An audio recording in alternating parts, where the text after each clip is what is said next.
Jonathan Friedland of The Guardian is host of the podcast Unholy. The claim of their critics, and I think they're echoed by the White House and others, is that this will essentially gut the power of the judiciary, the courts, to exercise any kind of restraint on the government of the day. And there are no other checks and balances in Israel. It's just a quirk of its own system. There's no written constitution. There's no second chamber. There's not even an unwritten constitution that everyone sort of adheres to. And therefore it means you're looking at a government that has almost untrammeled power.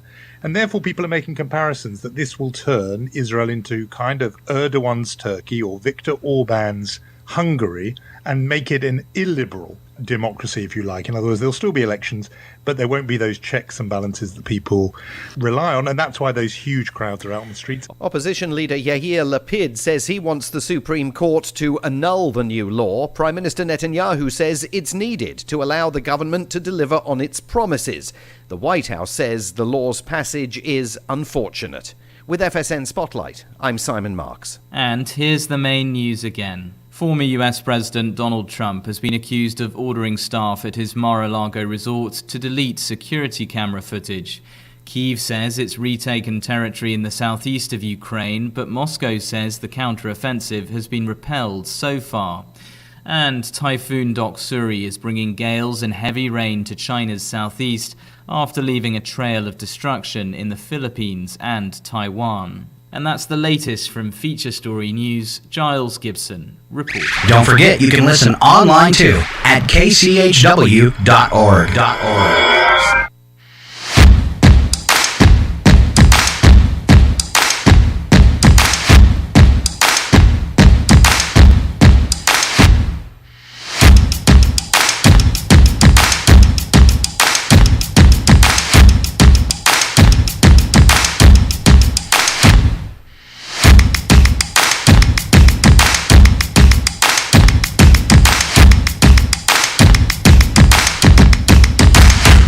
Good morning, it's the KCHW Morning Show. It is just Chuck here today, just myself. Scott had some things he had to take care of back at home, so just be me joining you today. Later on today we have a special guest, Cary Boyce, the general manager of Spokane Public Radio, here to talk about some stuff he's got going on, and the Friday market today, where we'll have Jones & Jones musicians they're going to be singing in the park today. They're going to be doing a variety of classic rock songs, and they are going to be joined by our friends at Spokane Public Radio. So let's go ahead and get things kicked off today with the weather. Looks like today is going to be 89 degrees, not too terrible out there tonight, or today, with a low of 59 degrees overnight. Tomorrow's going to be sunny with a high of 94, a low of 61 overnight. Moving on to Sunday, it's going to be dropping back down to about 89 degrees with mostly sunny skies. And get this, a 2% chance of rain. Ooh, we'll take what we can get at this point. Moving on to Monday, it's going to be 89 degrees for the high with a low of 52 and sunny skies. Tuesday, jumping back up just a hair to 93 degrees for that high with sunny skies and 54 degrees for your low. Then on Wednesday, jumping back up, not quite to that triple digits with that high of 97 degrees, mostly sunny skies. Then on Thursday, we get that 2% chance of rain back again. Doesn't look like we have much chance of rain any more than that in the near future. Anyway, moving on. These are things you forgot you hated about summer. Now that summer's here and we made it through the last week, this week hasn't been quite so bad. Looks like things are heating back up again for next week. Did you know that there are 150 species of mosquitoes in North America? Ooh, probably all of those are in my backyard right now. You hated the long lines everywhere, especially in the heat, standing out in those long lines. Ooh, no football. Ooh, that's right. Football is starting back up again, I believe this, in August. Starting with some preseason games and getting on to the season this fall. Oh, and of course, we all love the summer grade gas prices. Ooh. Yeah, especially in Washington State. What are we, I believe we lost our title, though, of the most expensive gas in the U.S. We're now tied once again with, I believe it was California. Things you forgot you hated about summer. Every temperature extreme is imaginable. Yes, from the highs to the lows. Oh, yeah. And mowing the lawn after the first 4 weeks. Mowing the lawn after the first 4 weeks. I'm not exactly sure what they mean by that. I think we have to mow them all the time from the spring, don't we? Anyway, moving on. If you win the lottery, just the other night we had a huge Powerball win. I believe someone won almost $1 billion. So these are advice from the experts on what to do if you win the lottery. You need to guard that ticket well, to the point of secrecy from your family, friends, and coworkers. Shh, don't tell anybody. You got to take photos and videos of yourself with the winning ticket, of course, then lock it away in a safe. Lock the ticket or your photos away in the safe. Don't rush to claim your prize. Take a deep breath. Give yourself time to process that win. And depending on the lottery and state regulations, you may have a specific period of time to claim your prize, ranging from several days to several months. You should use this time carefully to plan your next steps. I don't know if I'd be able to wait. I'd probably run out there the next day. Actually, I'd probably drive straight to Olympia. Before you claim your prize, you should probably seek the advice, actually good advice, seek the advice of a lawyer, get yourself a financial planner and a tax advisor. Then get a new phone number. Yes, put it on silent, except don't give this number to anybody except maybe your spouse and some very close family. Tell no one the new number. Put your old phone on silent and only check it when you need to. Okay. And this is the amount of online activity that goes on every 60 seconds. Google has 3.5 million searches per minute. There are 100 new registered domain names every minute. 20,000 times per minute, a new track is downloaded from iTunes. Walmart.com has 20,000 transactions per minute. There are 250 emails sent per minute. Gosh, lately that's just my inbox alone. Instagram, 300,000 photos are uploaded every minute. $120,000 are in sales every minute on Amazon. On Twitter, or X now, I believe, it's no longer Twitter, there are 350,000 tweets per minute. I'm guessing that number's dropped recently. On Facebook, there are 2.5 million likes per minute. And YouTube has 90 hours of uploads per minute. I'm going to give you a quick joke here before I go on to some local birthdays. Wife begins to get a little worried because her husband hasn't arrived home on time from his regular Saturday afternoon golf game. I'm sure everyone around here is familiar with that scenario. As the hours pass, she becomes more and more concerned until about 8 p.m. when the husband finally pulls into the driveway. "What happened?" says the wife. "You should have been home hours ago." "Harry had a heart attack on the third hole," said the husband. "Oh, that's terrible," she said. "I know," the husband said. "All day long, it was hit the ball, drag Harry, hit the ball, drag Harry." Anyway, moving on to our local calendar. Today is July 28th. We have for birthdays, we have Terry Rancourt, David Poto, Maddie Rooker for birthdays, and then Walt and Chris Carpenter and Evan and Amanda Shaylock have anniversaries today. Happy birthday and anniversary, everybody. If you all see them, if you know them, point around. Gosh, I can't even speak today. I was going to say, if you know them, you love them. If you see them out in public, point and laugh and tell them we were talking about them on the radio. But seriously, don't laugh at them. Just wish them a happy birthday and anniversary. Moving on to our event calendar. Today going on at the golf course from 9 a.m. to 11:30 a.m. is free pickleball up at the golf course. That Chula Chamber of Commerce meeting is going on right now, so you're probably a little late for that one. Then moving on also at the farmers market is from 11 a.m. to 3:30 p.m. And in that market today, as I said earlier, there is a special performance by Jones and Jones. There's going to be a scavenger hunt. That Jones and Jones is a two-person music group that perform a mix of classic rock, classic pop, folk, and blues. They feature such artists as the Beatles, James Taylor, Moody Blues, Elton John, Simon and Garfunkel, Bob Dylan, the Byrds, Donovan, and a whole bunch more. They'll be at the market today, joined by our special friends at Spokane Public Radio. And once again, as I mentioned earlier, Dr. Cary Boyce from Spokane Public Radio, the general manager, will be here after the break to join us. So stay tuned for that. Moving on to tomorrow, let me get back to my calendar here. We have Oh, goodness, I lost my place. Sorry, everybody. It's the Chihuahua Kids Festival at the Chihuahua City Park. There will be a 34-foot slide, a tropical bouncy house, spike ball. You can picture yourself around the world. There's going to be balloon animals, a 12-foot Nerf dartboard, face painting and cornhole, and a climbing course. All these activities are free. There's also going to be some food vendors. And there's going to be a praise concert from 5:30 to 7 p.m. and a message from our mayor, Greg McCunn. You might want to check that out.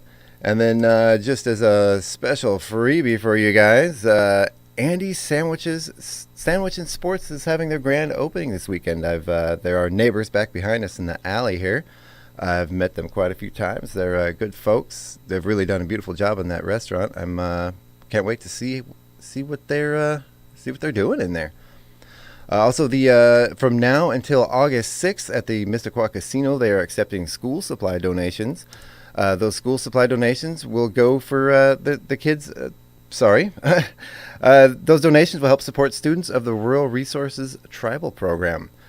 So go on by and check that out and get some school supplies. Oh, so moving on. I apologize. Scott, not having Scott here to drive the show. Trying to do this myself today, and I'm trying to figure out where we're going here. Let's see. Let's get back where we are here. I apologize if I'm just rambling on the radio, because that's exactly what I'm doing. We have some celebrity birthdays today. Today is cartoonist Jim Davis. You remember him from Garfield. He is 78 years old. Sally Struthers, just behind him from All in the Family, is 76 years young. CBS journalist Scott Pelley is 66 years old. Lori Loughlin from Full House is 59. UFC President Dana White is 54. Elizabeth Berkley from Showgirls and Saved by the Bell is 51. Oh, Showgirls, remember that one? Ooh. That was kind of a bomb. John David Washington from Tenet and the Black Klansman is 39. And John Michael Hill from Elementary is 38 years old today. Happy birthday, everybody. And moving on next here. It happened today. This happened today in 1866. Beatrix Potter was born in England in 1894. In a letter to a critically ill child, she told the story of 4 little rabbits, Flopsy, Mopsy, Cottontail, and Peter. The story, since published in 17 languages, was inspired by her own pet rabbit, Benjamin H. Bouncer. Nice. Then in 1945, an Army B-25 bomber accidentally crashed into the 79th floor of the Empire State Building, killing 14 people and injuring 26. Then in 1996, Dr. Hewer of Lübeck, Germany, not only performed a successful kidney transplant operation, but also provided his own kidney for the transplant. That's dedication. Then in 1998, in Chandler, Arizona, 4 witnesses lifted a 2,400-pound car high enough for a 13-year-old boy trapped under it to crawl clear. Abraham Villa suffered severe cuts and bruises when the auto hit his bicycle and dragged him several feet. Then in 2002, an Indian dairy firm began marketing instant holy cow dung. Wow. To help urban Hindus perform their rituals properly. Hindus sanctify places of worship by sprinkling them with a mixture of cow dung and water before conducting rituals. The packaged cow dung is sold in cities where cattle are scarce. I do the same thing with coffee grounds in the morning as my worship to my morning coffee. Then in 2006, Mel Gibson launched an anti-Semitic tirade. We all remember this, as he was arrested in Malibu, California for drunk driving. He later apologized and then was sentenced to probation and alcohol treatment. In 2009, the Senate Judiciary Committee approved Sonia Sotomayor to be the first Hispanic justice on the Supreme Court.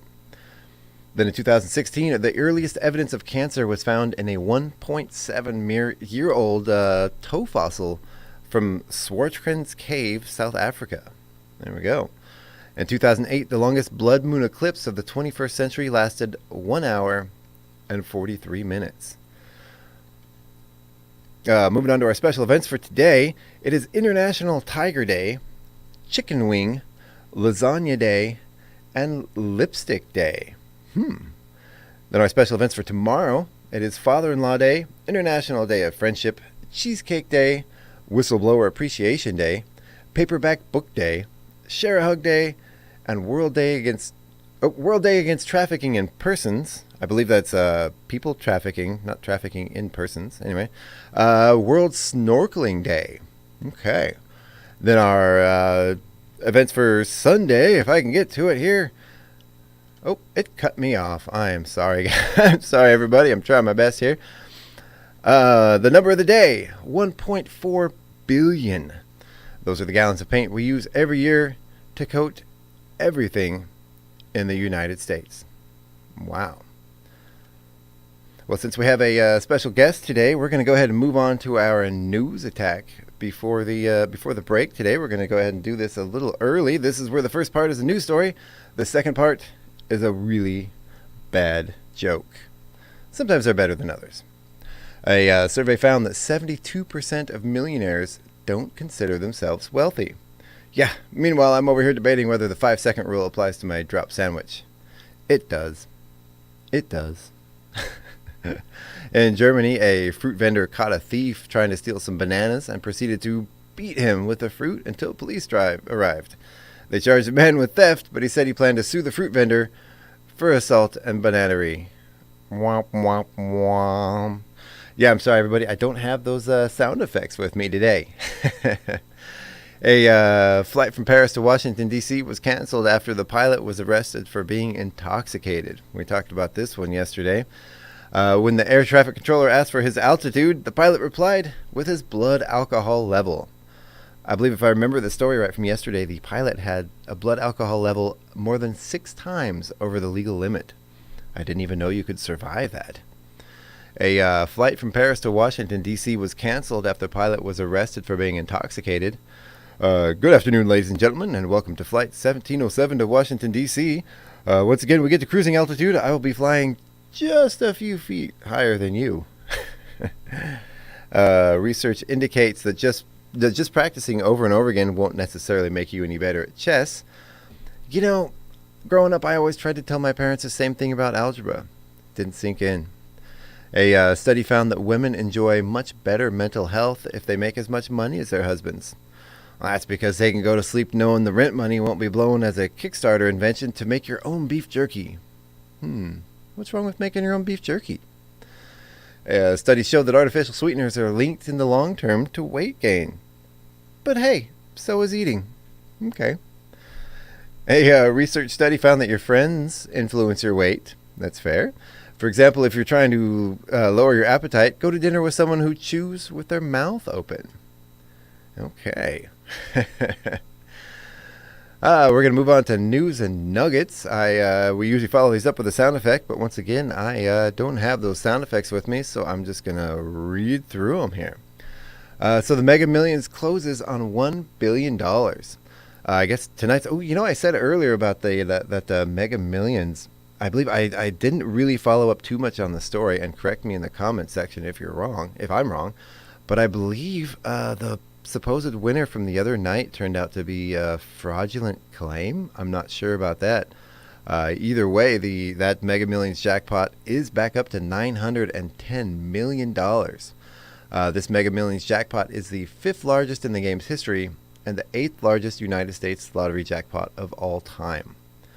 Wow. Answer us in the comments what you would do if you won $1 billion. Would you keep it for yourself? Would you buy everything you could? Or would you help your community? Maybe a mix. I don't know. A hand-painted video game debuts today. A unique hand-painted video game is available beginning today, this Friday. The Master's Pupil is a puzzle adventure game set inside the eye of an artist. This game was hand-painted over 7 years and offers players a unique and immersive experience as they journey into the eye of legendary artist Claude Monet. The game is set across the iris of Monet, and players help him complete his masterpieces by solving puzzles and wandering their way across the iris. This game is available on Steam and Nintendo Switch. And if you'll excuse me, I will be back after I finish playing this game. That actually sounds really lovely. This one I can't say I've participated in this. 4 in 10 pet owners have tasted their pet's food. A recent survey found that 4 in 10 people admit to tasting their pet's food. Whew. Talk about in the comments section, have you tasted your pet's food? And how did it taste? I know I've had my kids before, especially with the dog treats, take little nibbles and say, "Ooh, you should really try this." And no, sorry, kids, not gonna do it. This next statement: flattery will get you a better bargain. Okay, this makes sense. If you're looking to get a bargain, then go in with a smile. Turns out flattery will get you a better bargain when you're dealing with people selling their own stuff. The logic is that when people sell their own stuff, they feel a sense of impending loss, so they'll inflate the value of their product. They call this the endowment effect, and flattery seems to break down their guard. The translation: if you're interested in buying a secondhand car, it would be a good idea to compliment something about the owner. That makes sense too, especially if and I think we've all been there where we have something, it's got some sentimental value to us, we're trying to sell it, and some guy's trying to give us a quarter for it. Just make him feel better about it, and I guess make him feel like it's going to a good place. I've done that before. It actually works pretty well. Opposites don't really attract. The idea that opposites attract in relationships has been a popular belief for a very long time. However, scientific studies have proven that the evidence challenges this notion. The study from Stanford examines the concept of whether opposites attract in romantic relationships. The research suggests that there's little evidence to bring up to support the idea that the differences in personality, interest, education, politics, upbringing, religion, or any other traits really lead to a greater attraction. Similarities in personality, values, and attitudes are better predictors of a relationship's happiness and longevity. While there may be instances where opposites do attract, they're more the exception rather than the rule. No word on how astrology plays into this, which I'm not sure. According to astrology, my wife and I shouldn't be compatible at all, but we've been together for more than 20 years and going on happier than ever. This next statement: 57% of people have had deja vu. That number sounds a little low to me. 57%. I thought almost everybody did that. Deja vu, of course, is a phenomenon that occurs when your brain senses familiarity in a situation that is objectively new or unfamiliar. According to this survey, 57% of adults have experienced deja vu. Neurologically, it's thought to be caused by a split-second delay in transferring information from one part of the brain to another. Sometimes I have a lot more than a split-second delay, I think, from transferring information from one part of my brain to another, especially from my brain to my mouth. That seems to be a common information blockage point there. Others theorize it could be the brain recalling memories that have not been consciously processed. Okay. Fortunately, this psychological experience is common and generally not cause for concern. The next one: a man drowns running from deputies serving warrant, but they weren't even looking for him. Wow. Kind of a sad story. In South Carolina, a man drowned after deputies said he ran from them as they were serving a warrant for someone else. Deputies went to a home to go serve the warrant Sunday afternoon for someone who failed to appear in court. Then when they got to the home, they say the man, who deputies were not even looking for, ran from the house and jumped into a nearby lake.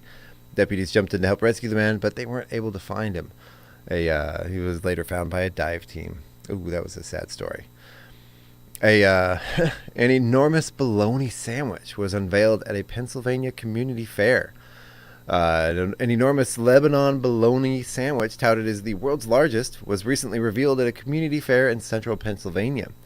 The sandwich, made with, of course, Lebanon bologna, was a type of smoked and cured sausage. The 150-foot-long sandwich was created at the Lebanon area fair by a large crew of volunteers known as the Bologna Security. I believe I've seen them before at all kinds of events. Every foot-long bite was sponsored at $100 per foot. The money was then donated to a local charity. Gosh, I hope they had some people there around to eat that thing. Wow. Scientists resurrect extinct animal frozen for 46,000 years. This says that scientists have successfully revived tiny animals called nematodes that were in a state of suspended animation for 46,000 years. The microscopic animals were found in the permafrost or frozen soil that flanks a Siberian river. The researchers were able to revive the nematodes by thawing them out and providing them with food. Oh, here you go. Here's a 150-foot-long bologna sandwich. An online challenge ended with an 11-year-old arrested. An 11-year-old Florida girl, she's been arrested over a false kidnapping report. She told officers it was part of a YouTube challenge. Oh, kids, stay away from the YouTube challenges, please. Authorities from Volusia County said the girl texted 911 on Wednesday morning and claimed that a friend had been snatched by an armed man in a van. She also claimed that she was in pursuit in a Jeep. After police finally determined it was a hoax, the girl was taken into custody and hit with a felony false police report, as well as a misdemeanor charge that she misused 911. Wow. Yeah, again, kids, just leave the YouTube challenges alone. I guess that it goes for you adults listening too. Just stop. Unless they're cool ones, fun ones. Some bad driving can be relatively harmless, but other reckless behavior behind the wheel can cause serious, often fatal accidents. An estimated 46,000 people died in preventable car crashes on the roads in 2022. And according to this study, some states are home to more dangerous drivers than others. Forbes compared all 50 states and Washington, D.C. on factors ranging from the number of drunk drivers to how many drivers looked at their phone per mile to see where in the U.S. had the worst drivers. And these are the top 10 states with the worst drivers. After myself living in Texas, I can confirm the number one state with the worst driver is what I'm going to read last. Ha! Ha! Which I kind of already gave it away. It's Texas. Yeah, Texas, terrible drivers there. It doesn't matter where you are, you're not going fast enough for the person behind you. You can be going 70 miles an hour on a one-lane, narrow, skinny back road, and you're going to have somebody behind you flashing their lights and honking their horn. The number 2 state is Louisiana. Also been through Louisiana quite a bit, and after seeing the roads there, I don't blame people for being bad drivers. They're just avoiding the potholes. Number 3 is Kansas. Number 4, Oklahoma. Number 5 is Kentucky. Number 6 is New Mexico. There was one time in New Mexico, we were driving on this road that was going and going and going forever with these gentle mounds up and down and up and down about every 100 feet. And needless to say, there was no place to pull over, and there was some cleanup to do afterwards from the dogs and the children in the back seat. Probably didn't need to say that. Number 5 is where was I? Number 7 is Wyoming. Number 8, Arizona. Number 9 is our friend Mike Benson, Montana. No, actually, Mike's a pretty good driver. Number 10 is South Carolina. Wow, this DoorDash customer on our next one here got called out for only tipping 30%. TikToker Dr. Ethan Melillo was shocked to receive a shade-filled message from a DoorDash driver after they were dissatisfied with the amount of money he gave them as a tip, even though the amount was actually 30% of the order. This popular TikTok pharmacist posted about the awkward text he received from the DoorDash delivery driver, who apparently thought that because he lived in a nice house, he should have tipped them more. The total cost of the order before the tip was $15. Moving on to wacky but true before we stop for the break here. A man in Poland allegedly punched and kicked 2 store employees after stealing a small bag of chips. When police arrested the man, he told them his mother had predicted that he'd end up behind bars. Ooh, wow. Thanks, Mom, for the vote of confidence. Jeez. A flight from Paris to Washington, D.C. was canceled after the pilot was arrested before he could go drunk flying. We talked about this earlier. United Airlines flight UA331 was supposed to leave Charles de Gaulle International Airport.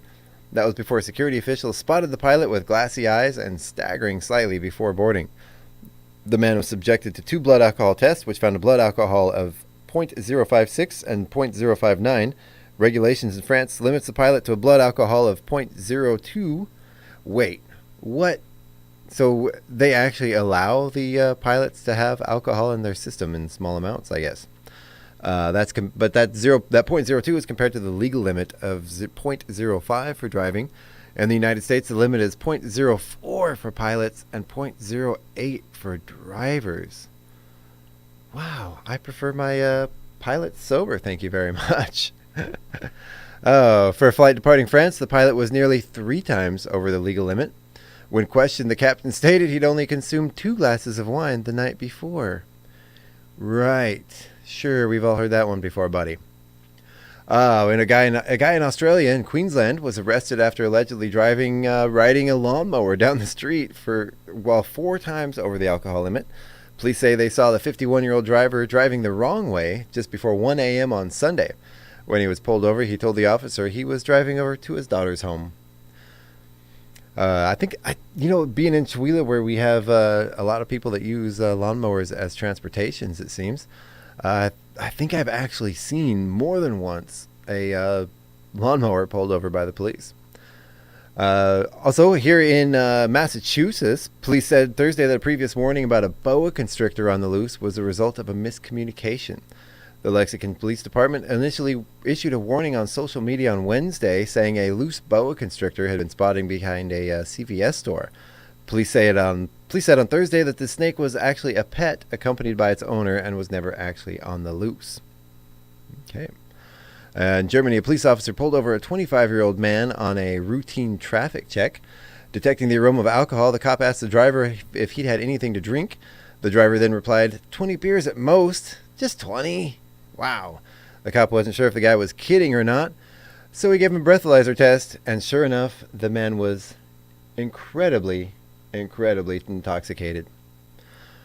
Well, that about does it for our first portion of the show. We're going to go ahead and head out to the break here.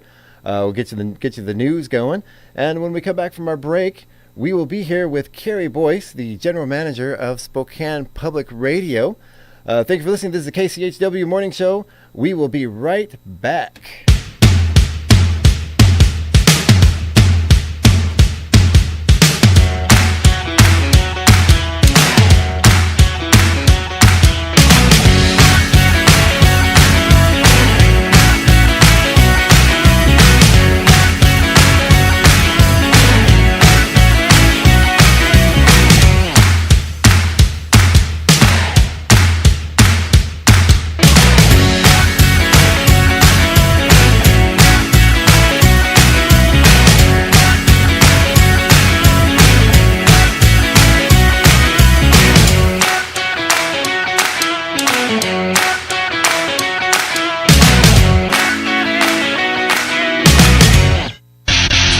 You're listening to 102.7 KCHW, Chihuahua. The Public News Service Daily Newscast, July the 28th, 2023. I'm Mike Clifford. Over 500,000 folks in Georgia stand to lose their Medicaid coverage this year. That's due to a review prompted by the termination of pandemic continuous coverage protections. Shantia Hudson has more on how people can stay covered. As a result of recent federal changes, Georgia has to reevaluate the eligibility of about 2.7 million Medicaid and Peach Care for Kids recipients. While many people may no longer meet the requirements for Medicaid, Marcus Robinson with United Healthcare says it's important for people to respond to requests for information, as not doing so could result in a loss of coverage. Sometimes communication to Medicaid members can be challenging, change of addresses, and getting in contact with them. So someone may actually lose Medicaid coverage through redetermination and not know it for some time.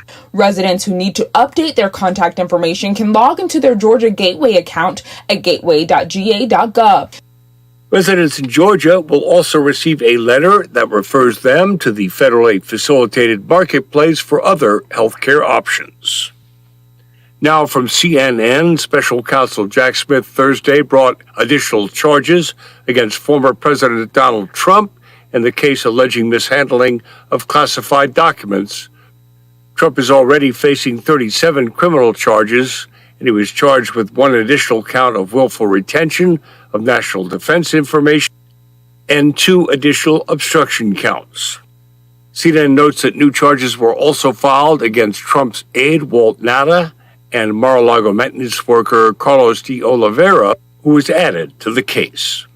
Americans' confidence in major U.S. institutions, including higher education, has fallen in recent years, but Texas is trying to win it back. About 66,000 fewer Texas students enrolled at colleges and universities in fall 2022 than before the COVID-19 pandemic. One theory is that an increase in high-paying jobs has left many Texans wondering if a college degree is worth the cost. Harrison Keller with the Texas Higher Education Coordinating Board says the country's needs have changed and institutions need to adapt. This is a time in American history when the design of most of these institutions doesn't align very well with the needs of our workforce and the needs of our population. So there's a disconnect there. A recent Gallup poll shows Americans' confidence in higher education has dropped to 36%, sharply lower than 57% in 2015. I'm Roz Brown. A report from the Texas Workforce Commission shows about 90% of new jobs will require education and training beyond high school. This is Public News Service. Virginia Commonwealth University cleaners have won their first union contract. Along with 12 additional paid days off, the school's janitorial staff will also receive a pay increase. Under the contract, their pay will increase from $12 to $15 immediately, and over the next 2 years, they'll get 65-cent increases to bring their pay to just over $16 an hour. Angela Arrington, a lead cleaner at VCU, describes how this contract benefits workers. I think we'll be able to keep more people on our team with the pay raises. We got 401. We're going to be having health insurance. We're going to have their vacation and some sick time, and that's going to help a lot as well. She describes the negotiation not as arduous as some have been. The cleaning staff will also gain some protections in case of discipline and termination, as well as a grievance and arbitration process for settling disputes. The contract applies to workers at VCU's Monroe Park, MCV, Medical College, and undergraduate campuses. I'm Edwin J. Vieira.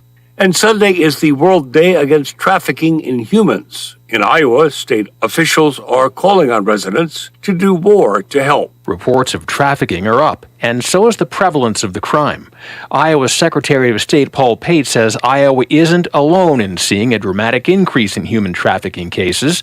Pate's office started asking employers to get involved in identifying traffickers and their victims through the Iowa Business Against Trafficking program. But Pate adds no matter how vigilant officials are, it is hard to keep up with ever-changing online platforms. With the internet and social media, they can move around with a lot of cloak and dagger, if you will, because it's very hard for law enforcement to track them all down.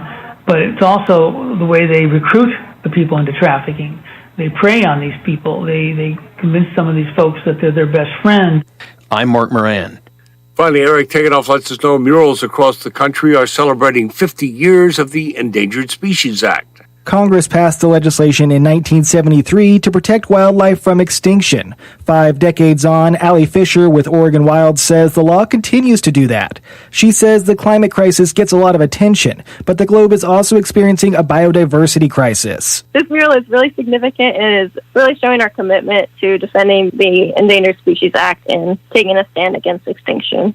The Endangered Species Act has helped save 99% of listed species, according to the Interior Department. The Endangered Species Coalition is hosting the National Mural Project for the Act. The mural in Oregon is in Portland's Pearl District and opens on Thursday. Congress passed out legislation back in 1973 to protect wildlife from extinction. This is Mike Clifford. Thank you for wrapping up your week with Public News Service, member and listener supported. Hear us on interesting radio stations, your favorite podcast platform. Find our trust indicators at publicnewsservice.org. You're listening to Northern Lights Public Radio on 102.7 KCHW, Chewelah Valley, Deer Park.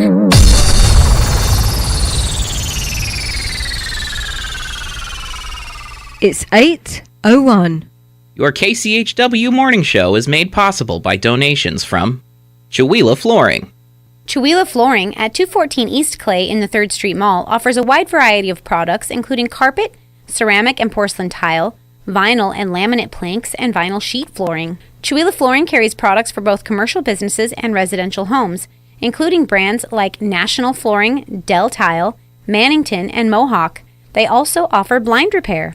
For more information, you can visit online at ChewelahFlooring.com, call 509-935-8021, or via email at ChewelahFlooring@gmail.com. Your KCHW Morning Show, made possible by a donation from God-Fearing Brothers Auto Center. God-Fearing Brothers specializes in auto services, including repair, maintenance, and detailing. They also stock a full selection of tires, make glass repairs, offer towing, and have an auto sales lot on the corner of Highway 395 and Main Street at the light. For more information, you can visit the Auto Service Center at 806 East Main in Chewelah. Find them online at godfearingbrothers.com or by phone at 509-935-6414.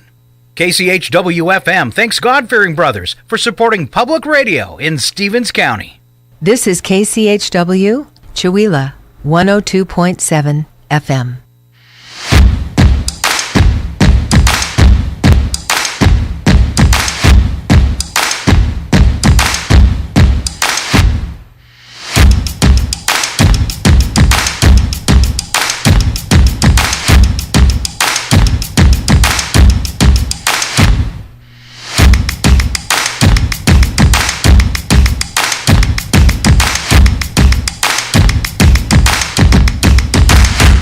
Good morning. Welcome back to the KCHW Morning Show.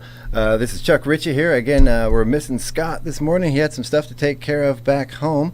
But we are joined here for our second half of the show with Cary Boyce. Cary, I'm sorry. You said don't call you doctor. That's right. Okay. I'm gonna say it for the intro. Dr. Cary Boyce. He's the general manager of Spokane Public Radio. Cary has a doctor of music degree in composition from Indiana University, a master of music from University of North Texas, a bachelor of music from Cal State Sacramento, and he is an Emmy Award-winning composer featured on a PBS documentary. And what was the name of that documentary you said? Harp Dreams. It's a documentary about the International Harp Competition that's held in Bloomington, Indiana I think it's every 4 years. Anyway, wow. PBS made a special about it, and I got to write the incidental music. So, yeah. That's amazing. Right here in our studios, folks, an Emmy winner. Oh, yes. In his spare time, you're the president of the president and general manager of Spokane Public Radio. That's how many radio stations is that you manage? Well, it's 3 content channels, and we have a dozen transmitters around the inland Northwest. So Eastern Washington, North Idaho, we touch Enterprise, Oregon, and even Canada. Okay. Well, if you ever need any advice, just feel free to reach out, and No, I'm just kidding. No, you guys are always welcome. So No, I will definitely be reaching out to you for advice in the future. But any old time. I appreciate that. So the Spokane Public Radio, you serve 1.25 million people. That's right. And is that mostly in the Eastern Washington region? And quite a few elk. Okay. Yeah, right? Well, we serve a lot of rural areas right. as well. So, yeah, we cover about 20,000 square miles of the inland Northwest. Wow. So much more than just Washington State. Yes. So how many different states do you cover? Haven't really thought about it. Let's see. Washington, North Idaho. We touch Oregon, and we touch Alberta, Canada. I think it is, or British Columbia, one or the other. Okay. Yeah, we just did some of our analytics reporting online, and the bulk of our online listeners are in Canada. Huh. Yeah, we have more Canadian listeners than American listeners, and actually America was number 3 on our list. Number 2 was Germany. Really? Yeah, Germany. Well, congrats. And we just had a listener from Germany reach out, a musician, and sent us some of his music that we're going to get scheduled in our regular rotation. Sometimes I've talked with Tom Mara. He was the GM of KEXP in Seattle. 80% of their audience is online. Yeah. How remarkable is that? I know, right? Well, especially these days with radios. We've talked about this before. Radio's kind of been in the decline for a while now as far as people listening on the air. I don't know. We've held pretty steady, especially public radio across the board. COVID hit everybody pretty hard, right. I think. But right. I think the numbers are coming back slowly. So right. that's encouraging. And that is true of radio. The commercial radio stations are really the ones that are hit hardest. It's the smaller community radio stations that it's sort of serve a purpose within the community are the ones that are still kind of holding strong. Public radio is lucky in that we have different kinds of revenue streams. So we've got membership, we've got underwriting or advertising that we sell, we have grants. So all of these taken together, it tends to be that if one gets weak, then something else steps up. So right. And it's quite the juggling act, isn't it? Oh, it is. And I like to tell people here, even if you don't like the music that we play, or think I'm annoying or whatever, we have upstairs in our attic an emergency transmitter. We can run that off of a generator. So unless this actual studio is on fire, if there's some kind of natural disaster, some kind of emergency happening, if cell phones, internet, all that is down, we can still have officials come in and broadcast evacuations instructions, that sort of thing, to the local community right here online. And I think that alone is worth supporting your public radio stations for that. We had something like that happen about 8 years ago. There was a huge windstorm just as we were moving the stations from one building to another. So no good deed goes left unpunished. Right. Is that how that goes? So anyway, this windstorm blew us right down. It was also the first day of our fund drive in the new building. And it was just catastrophic, literally. But my chief engineer, he dragged a generator out of his barn. We set it up every morning, and we had enough power to run one mixing board, one light bulb, and that was pretty much it. No heat, no coffee maker, nothing. And every morning it would start with the pull of a cord going bum bum bum. Yeah. And that's how we stayed on the air. It's quite remarkable. Well, I mean, the no coffee, that alone is I mean. Well, we had coffee at the new building, so we bounced the signal off of the old building, and every time somebody would get too cold, they'd come over, warm up, have a cup of coffee, and then go back. Yeah. So I've never been so proud of a crew in my life. I can imagine. Wow. Yeah. They're pretty intrepid. Yeah. Yeah. By the way, I should mention that some of these folks will be at the farmers market today. Yes. We talked about that earlier. Yep. And so if I don't mention it, then boy, will I be in trouble, because I think they're probably listening on their way over right now. No, we were definitely going to get into that. So yeah, there's a musicians today, Jones and Jones. Jones and Jones. There are a couple of volunteers, and my background, as you know, is as a musician, and I've played with them a couple of times, and they are just loads of fun. So you can expect really just anything from the Beatles to the Beach Boys to you name it, Eagles. Right. They're quite multifaceted. Yeah, that's cool. And so I believe I can't remember the names of the ladies that will be here. Stephanie may be here. Okay. This like family emergency seems to be the morning for it, huh? Right. And Savannah Rothi is coming in. Yep. She's our marketing guru. Yeah. Yeah, I've spoken with both of them. And possibly Alexandra Golohoff, who is our underwriting sales rep. Yeah, very cool. Well, I'm excited. I'm definitely going to go down and check them out and meet them and check out the music and say hi to everybody. And they posted these hysterical faces, drawn faces of some of our hosts. And so those were unveiled yesterday at yesterday's staff meeting. And so hilarity ensued. Nice. Yeah. Can I get you to lean just a little closer to the sure, microphone? Yeah, perfect. Our levels are a little low there. Yeah, so that's fantastic. And you mentioned a little bit about your new radio station. It's not new anymore to you. When did you open it up? And tell us a little bit about that. When you're in your new location you're in right now. Oh, yeah. Well, we moved about 8 years ago into so an old firehouse. Yeah, for 40 years or so, we were above 35 years, we were located above the Vintage Rabbit Antique Store. So we recently acquired our own building, and it's quite the moving experience to move 3 radio stations and try to keep something on the air all at the same time. Yeah. And I've been there. You gave me the tour a couple months ago now. Yeah. Absolutely amazing facility, just gorgeous. And you guys have done a bunch of restorations to some of the original doors, you were saying?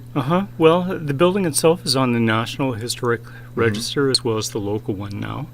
And so it's a vintage 1920 fire station. Yeah. That era. It's made of brick, luckily, so the fire didn't take it down. That happened years ago.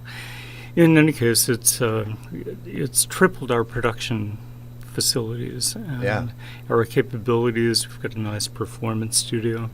This place, by the way, is way cool. And it looks like the recording studio that my group used in Indiana. So. Oh, nice. Yeah, it's like the Muscle Shoals of Chewelah. Right.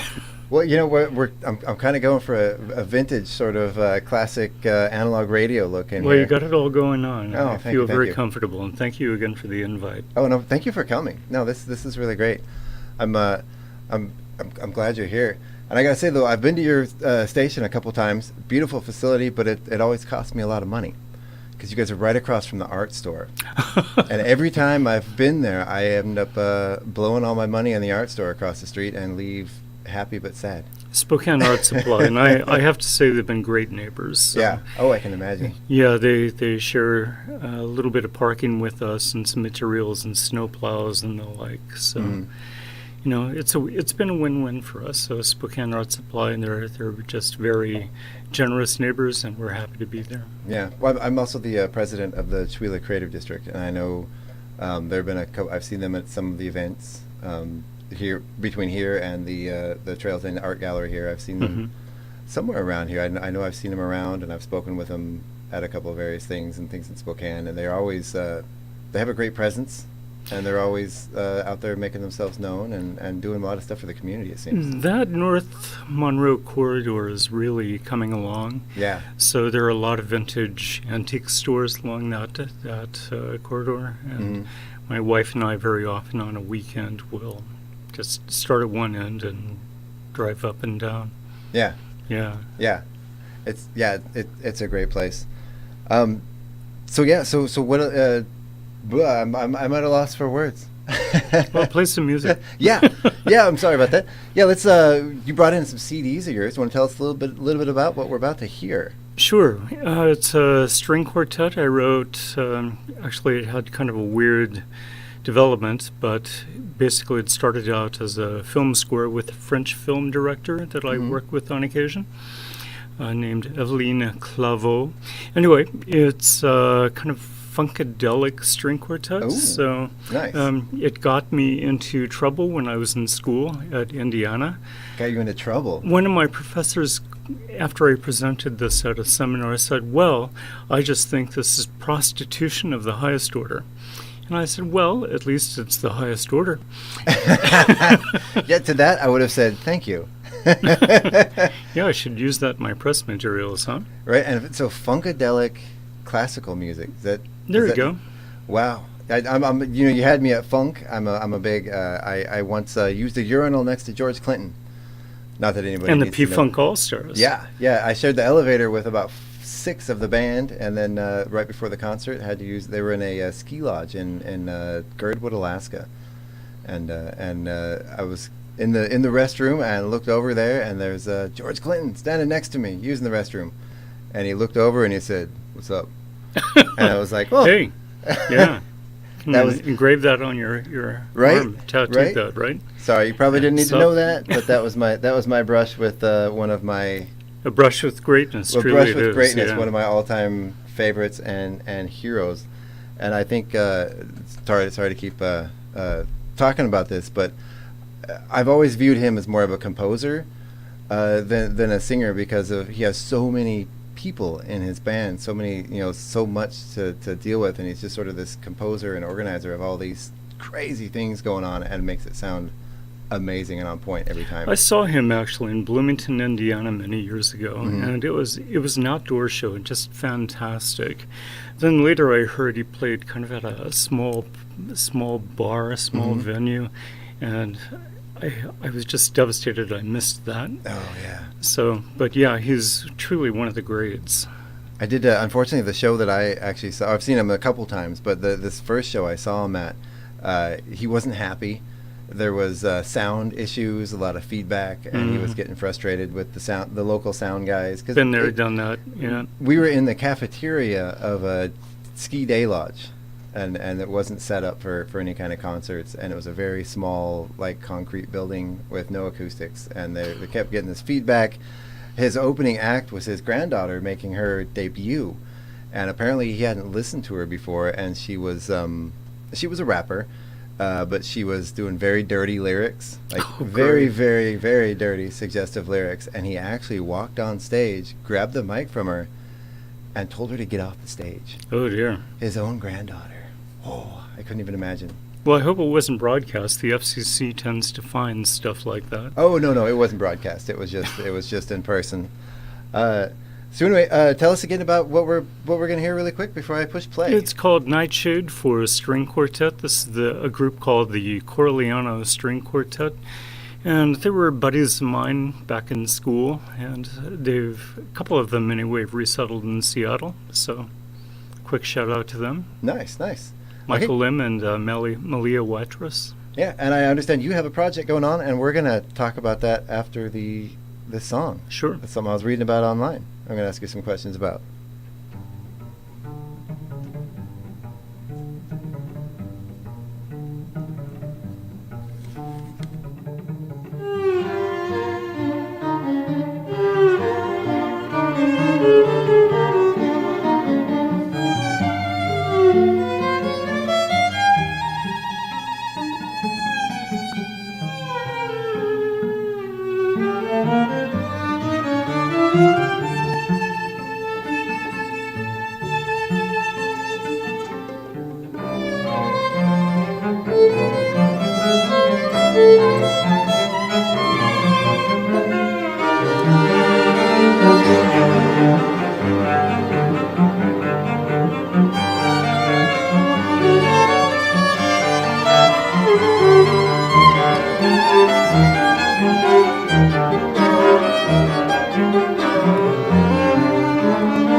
Wow.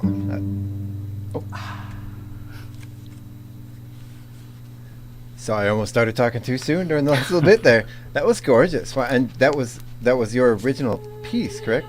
Or you? Yeah, you've. Yeah, sorry about that. My apologies. I didn't push stop. Yeah, that was from 1996. Went through a revision or two there, right around that time. So, and the Corleone String Quartet. For whatever reason, I tend to hang out with string players. I don't know why. Yeah. Wow. But yeah, it was a powerful piece. It was amazing. I loved it. Well, thank you. A little funkadelic. Yeah. Right? Prostitution of the highest order. I love as that. One of my professors once put it. I love that. I hope you thanked him profusely. Oh, I did. Yeah. And yeah, that's high praise, I would think. So I was reading about another project that you were working on in 2019. It was called what was it called? A Garden of Roses. Is that 2019, 2020 in there somewhere? It says here that the project began in 2019. Yeah, that's when you got the funding for it. Right, we premiered that in February of 2020, just before the pandemic landed on everybody. Good timing. So, well, or bad. It was enough to launch the thing. Anyway, it was the Cary Choir, directed by Tim Westerhouse, and the Spokane String Quartet. So somehow this strange collaboration came together, and this, I think you've got there the last movement. It's called A Garden of Roses. It's 12. It's a selection or a set of 12 rose pieces, I guess, into a big cycle. This is the last movement, so as you can tell, it's kind of jazz-oriented. I took a couple of jazz lessons from Brent Edstrom. Right. Bought him a beer and said, how does this thing work? Yeah, nice. It's nice to have low friends in high places. Right? Yeah. So is there still anything happening with this project, or was this No, this is a, yeah. Okay, okay. And this piece we're listening to here, this was from? It's the live performance of it. Okay, at the Fox Theater. Fox Theater a couple of years ago anyway. Okay, yeah, fantastic. And just really quick here, so we're when we're done for the hour, we have another piece to lead us out with? Do you want to tell us a little about what we're going to be hearing in a little bit? Oh, I thought that was the one. Anyway, before we go back to some music, we should mention that Spokane Public Radio is at the Farmers Market Yes. in Chewelah Park. Yes, thank you. And we brought along the Jones and Jones duo. Mhm. So a lot of fun and very funkadelic music there. You never know what you're going to get with those guys. Right. And there's a scavenger hunt, and they have some other things planned. Do you know what's going to be happening in the scavenger hunt, or is that a secret? I don't really know, and sadly, I'm going to miss a lot of this because I Mhm. have to go back for another meeting. But the staff will be there, and they've got it all under control. Right. Yeah, I'm gonna be there for a little bit, but unfortunately, I have to move today, which is fun. Oh, bummer. Well, not a move, just storage stuff. Well, Yeah, I was hoping. nobody I needs- love farmers markets. I was hoping to pick up some heirloom tomatoes. Oh yeah. So Have you ever been to our farmers market before? I haven't. No. Oh, it's really good. You know, it's everything you would expect from a small town homegrown farmers market. It sounds delicious. Local products only, local or handmade products only. Yeah, there's a great group of vendors. We have artists and Is it every food week? vendors. Yeah, it's every Friday. Every Friday from 11 to 3:30 p.m. Okay. Yeah, everyone's excited about this. Actually, people have been talking about this for a while. We don't. They only do a few times a year. They might have a music guest or something. So every time they do, it's kind of a big deal. We've been advertising this all week, and we're getting some good feedback, and people are excited about it. Well, thanks again for the invitation. This Yeah, is no really a problem. delight. No problem. I didn't want to reach out and be like, hey, we want to get in on that, but I totally reached out and said, hey, we want to get in on that. Well, good. We're thrilled. Didn't want to step on anybody's toes or try to barge in where I wasn't welcome. But, No. But you know, like you were saying in our conversation before us, all public radio, we need to stick together, and this isn't an industry where we need to compete with each other and have a bunch of infighting. We need to all support each other. Well, And, we're all pretty collegial, I yeah. think, and the feeling is even among the joint licensees and the PBS stations, you know, that with public media, somebody's success lifts all boats. So Yeah, exactly. And Exactly. we're all in touch with one another. So And we're all that's here for our hopeful. and we're all here for our communities too. Mhm. So you know, if we can support what's good for other communities, is good for our community, right? That's the idea. Exactly. And speaking of other communities, I don't know if you can talk about this or if I should even ask about it, but I understand there's a new radio station coming up on the horizon. Well, we have a couple of transmitters going in. Mm-hmm. Our signal actually reaches Colville and Kettle Falls, but very sporadically. Mhm. So we have a couple of new transmitters going into those areas. Okay. And we're aiming for the fall. We're behind schedule. We've had, like everybody during COVID, we've had all kinds of supply chain issues. Yeah. And everybody's backlogs, and Mhm. so are we. Right. But we're aiming for the fall, and we're installing 2 stations. Somewhere I've got the call letters in the back of my mind, but you know, Mhm. yeah, I'm sure we'll make them known later. Yeah. Yeah. So, yeah. Mostly, so- I think it's just going to fill in the gaps that we don't quite reach. We've had a lot of complaints about that, so we're Okay. trying to address those. And then the type of programming that it's going to be. Well, depending on which station you choose, it will be news and information 24/7. So NPR programming, for example, BBC. Fair amount of local programming and some national stuff. Okay. And the other one is the eclectic station, which is classical music, jazz, news and information, a lot of entertainment programs. As you know,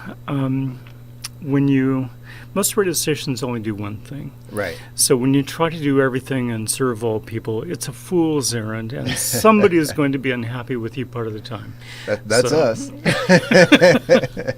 Well, anyway, it's a very mission-driven thing, so that one too will be available. I'm not sure what will reach to Chewelah, Right. but you know, at least we touch here. So Very cool.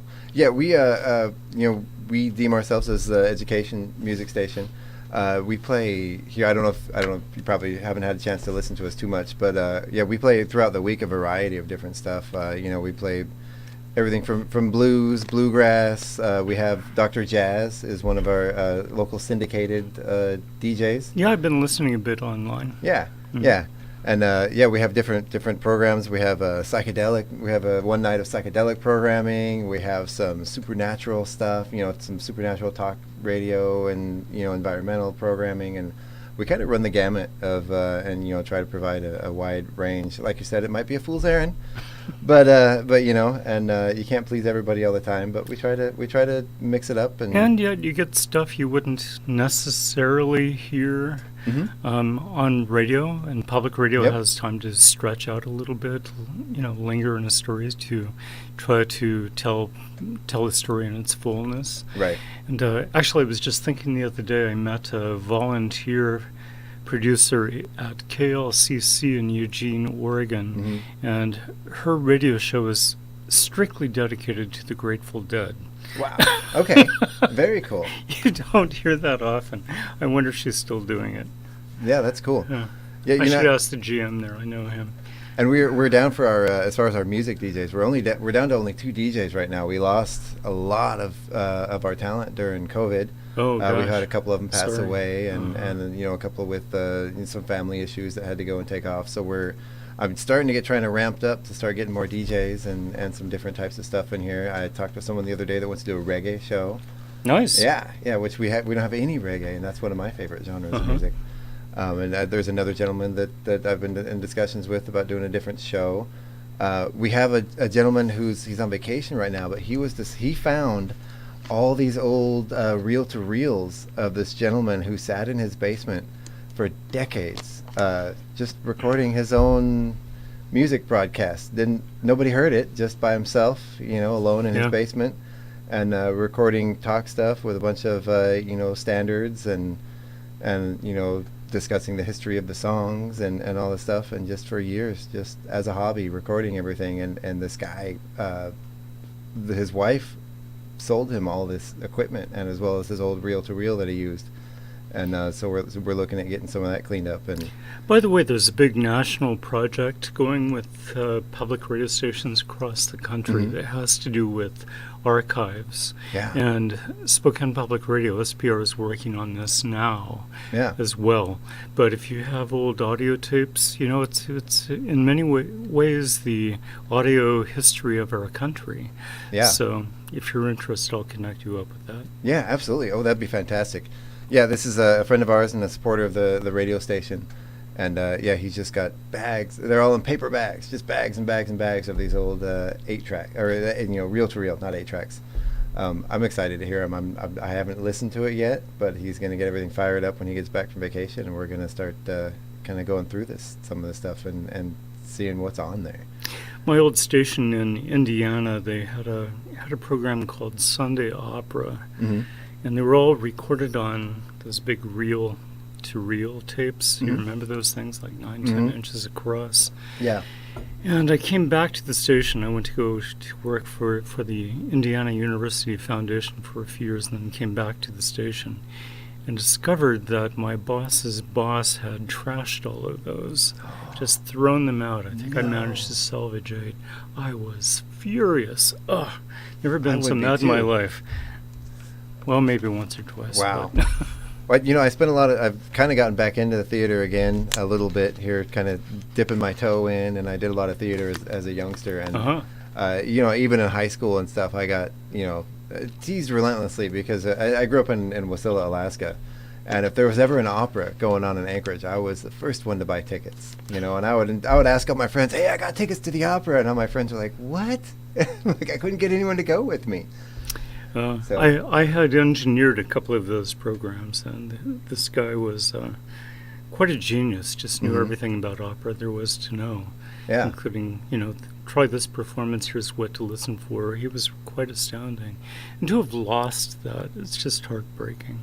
So anyway, I think this is not a moment too soon. Right. Very often those old tapes, you have to throw them in the oven and bake them for a bit.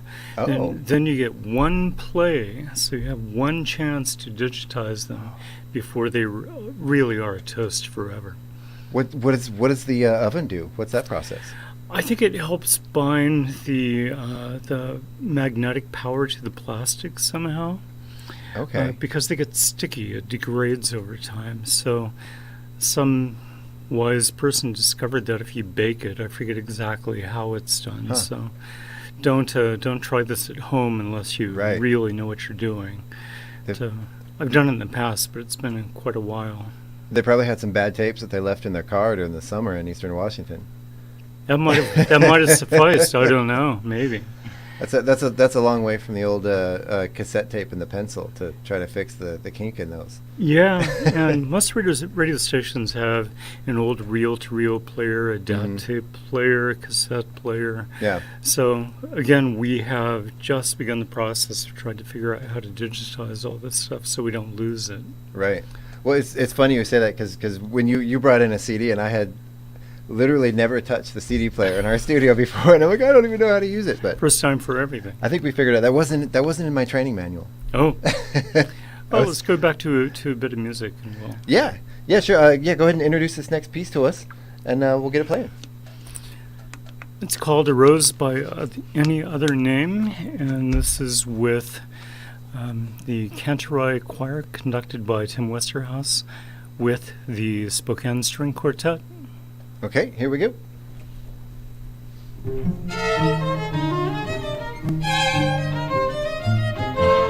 A rose by any other name would smell as sweet, would smell as sweet. A rose by any other name would feel the beat each time we meet. A rose by any other name gives me tingles and shivers like snow and sleet. Oh yeah, my love is sweeter than wine. My love, no, I'd like to sit any old time. Oh yeah, I'd like to take a nip late morning or at noon. I'd like to take a tipple under the moon. My love is so very fine. I think I'll take a taste right now. My love is sweeter than sweet. And every now and then he tickles my fancy feet.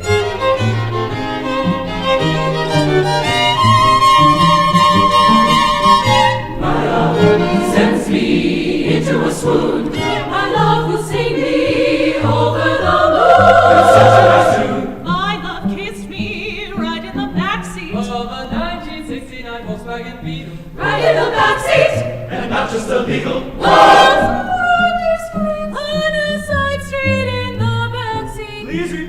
Please repeat. My love will take me up just like a balloon. A rose by any other name would give me that sweet heat. Would give me that sweet heat.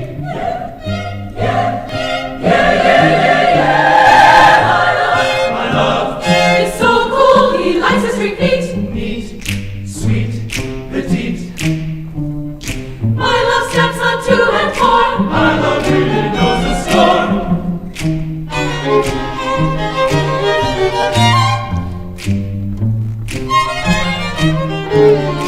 My love whispers a word of cologne. He doesn't speak French, but he makes me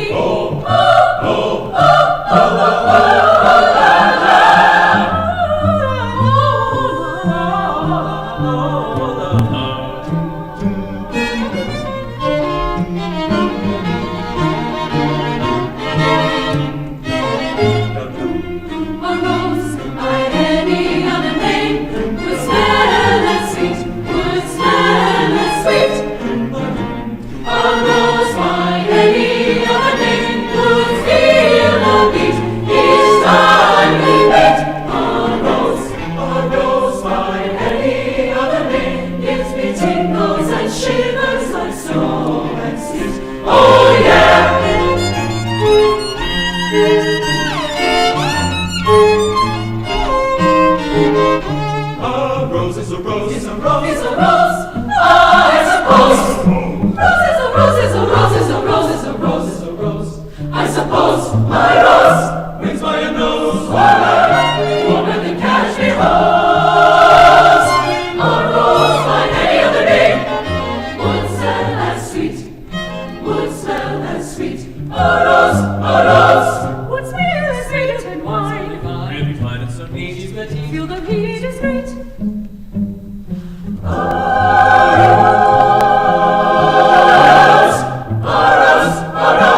All right, that was great. So the name of that track was a Rose.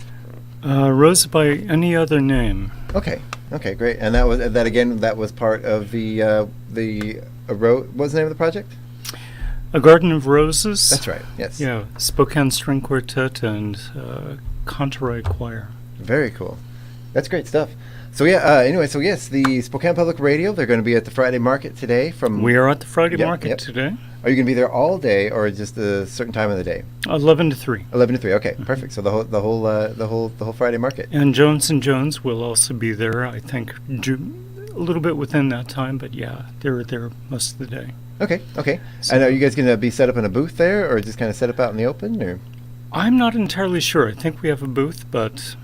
Okay. Well, I will be sure to come on by and say hi to everybody. Great, please do. And meet everybody. That'd be fantastic. It was great having you on the show. I really, really appreciate you coming.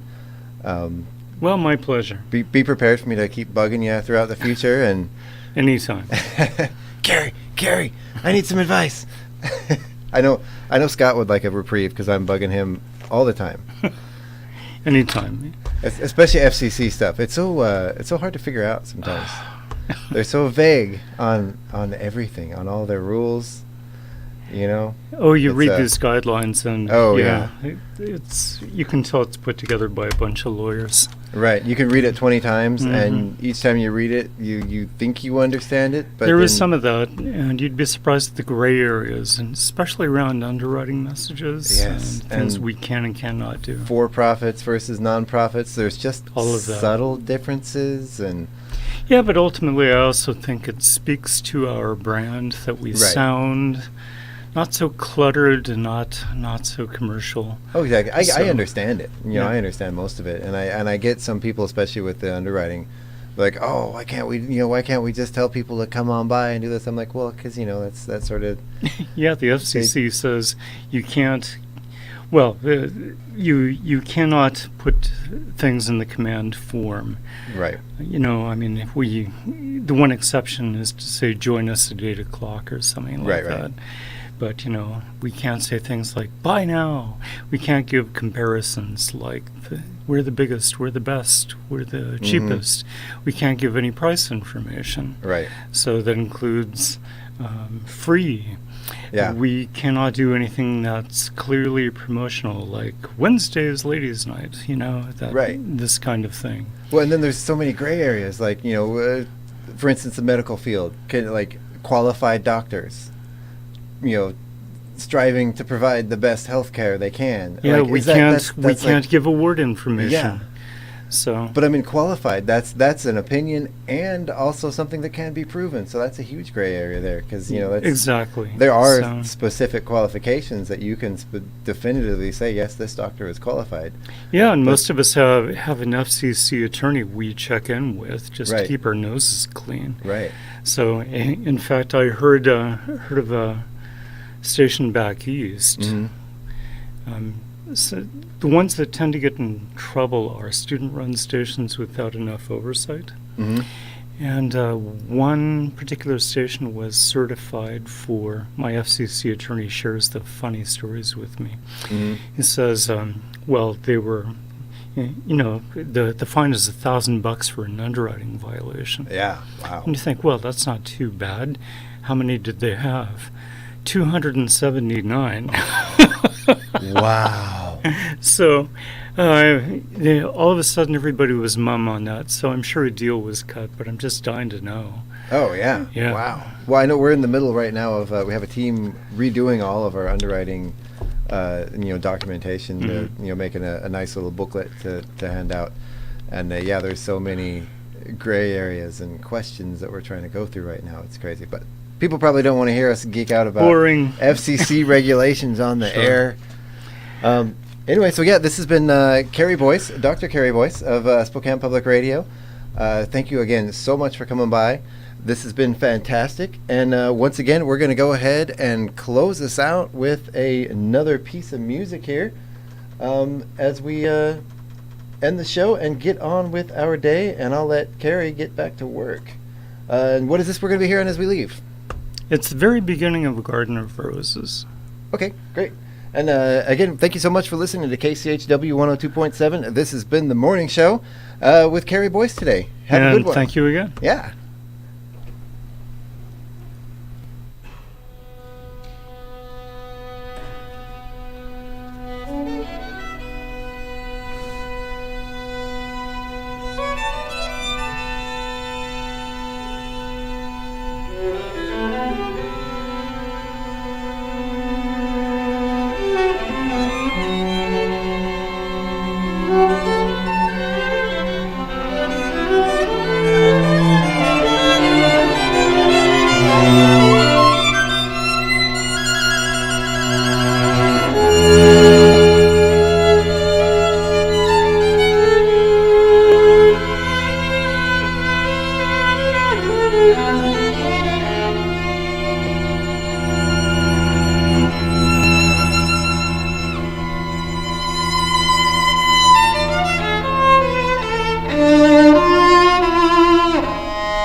That does it for today. Thank you again for listening to the morning show on KCHW 102.7. We'll see you at the Friday market today. Have a good one and have a great weekend.